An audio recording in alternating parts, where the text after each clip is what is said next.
Bonjour à tous et bienvenue pour cette nouvelle vidéo de la newsletter. Cette semaine, nous lirons la célèbre Sidra de Béchalar dans laquelle nous traverserons la mer avec les Béné Israël et nous aurons le loisir de regarder à droite à gauche les poissons qui nagent dans l'eau alors que nous marchons à pied sec.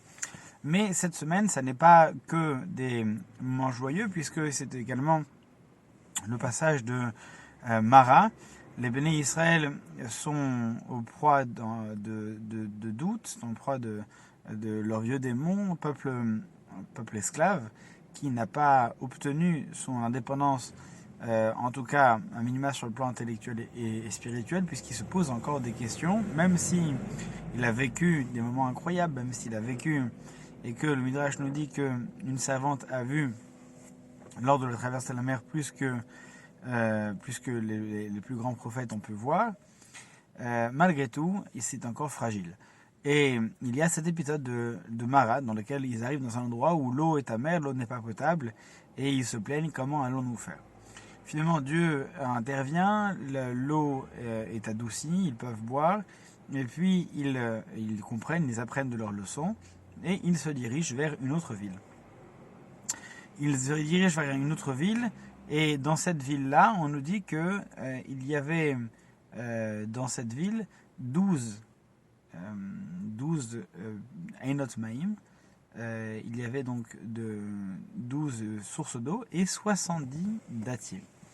12 sources d'eau et 70 dattiers, ce qui correspond à 12 aux 12 tribus et 70 dattiers aux 70 anciens sages qui avaient pour mission d'encadrer, d'entourer, d'accompagner les Béné Israël, notamment faire le lien avec Moshe Rabbeinu et d'être là pour également être des relais de l'information, des transmetteurs. Et on nous indique donc qu'il y a effectivement 12 sources d'eau, ça vient donc régler le problème de l'eau, des eaux amères qu'ils avaient rencontré juste avant. Ces sources d'eau, l'eau est comparée souvent à la Torah, c'est donc chaque tribu trouve dans cette à Elim, donc voyez-vous, Elima, ils sont partis vers la ville de Elim. Chaque tribu a donc sa manière de comprendre, de recevoir, de transmettre. Ils ont donc 12 sources d'eau, 12 manières de transmettre, chaque tribu selon son histoire, selon ses compétences, selon son essence. Et ensuite, 70 dattiers. Pourquoi des dattiers? Alors ce soir, c'est Toubou Shvat, et il est opportun de se poser la question, pourquoi 70 dattiers? À quoi correspond ici, à quoi correspondent ces 70 dattiers? La date, c'est un fruit qu'on retrouve à plusieurs reprises dans la Torah pour différentes occasions. D'abord, c'est bien sûr, ça fait partie des 7 espèces, des 7 fruits, cette espèce végétale qu'on identifie à l'héritage de l'État d'Israël, notamment donc lors de la fête de Toubou Shvat ce soir, où on célébrera également la date, le dattier, le palmier. On le retrouve également lors de la fête de Sukkot, lorsqu'on prend une branche de palmier, en fait c'est une branche de capote témarim, donc de feuilles de dattier, qui est également en question.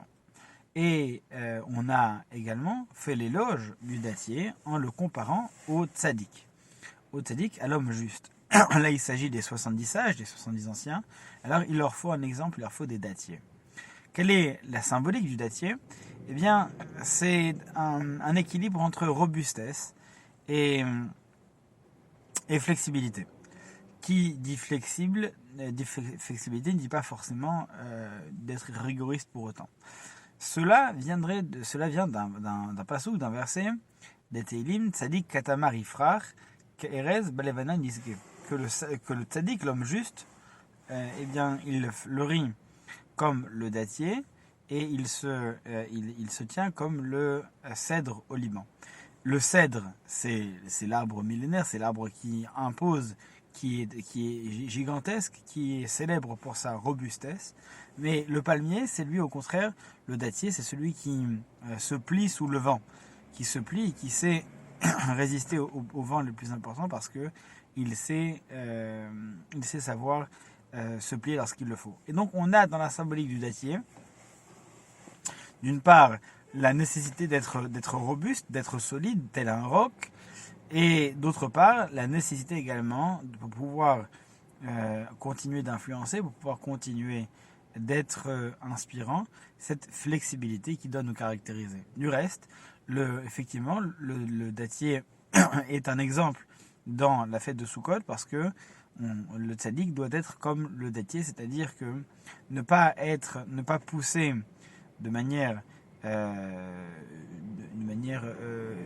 solitaire, mais au contraire de rester en groupe. Le dattier, le palmier, les dattes poussent toujours en groupe. Et le tzaddik, même s'il se doit d'être de temps en temps solitaire pour continuer à être robuste, pour pouvoir cultiver sa solidité, malgré tout, il doit être également ce palmier afin de pouvoir, d'une part, être souple lorsqu'il le faut, et d'autre part, tirer sa souplesse et sa flexibilité de sa sociabilité. Le dattier, c'est effectivement cet arbre qui produit des fruits en groupe, des groupes de dattes qui ne sont jamais seuls. Et c'est également la symbolique du tzaddik dont on fait l'éloge ici. Un homme qui sait être robuste en cultivant parfois son aspect solitaire, sa méditation, pour pouvoir être fort en lui-même, mais qui sait également vivre en société et qui sait s'entourer en permanence de personnes afin de comprendre et de sonder l'esprit de ceux qui les entourent afin de pouvoir les aider au mieux. Cet équilibre entre sociabilité et au contraire cette solitude parfois nécessaire, cet équilibre entre flexibilité et robustesse, c'est là toute l'apologie du tzaddik parfait dont nos anciens, les Ekenim, ont été comparés. C'est la raison pour laquelle Dieu les a fait arriver vers un endroit où les 12 sources d'eau correspondent justement à la différence, à la variété, aux différentes manières d'étudier, d'exister, de transmettre, mais également les 70 témarim, donc dattiers, qui correspondent aux 70 sages qui devaient s'inspirer de l'arbre qui les représente et dont le psalmiste David Melech a fait l'éloge. Alors une excellente fête de Tou B'Shvat. Ce soir, en mangeant les dates, n'oubliez pas de les vérifier. Et on se retrouve donc pour une soirée par Zoom tant que c'est nécessaire, avec l'ensemble de la communauté et ceux qui le souhaitent, ceux qui souhaitent nous rejoindre. Shabbat Shalom à tous et à ce soir.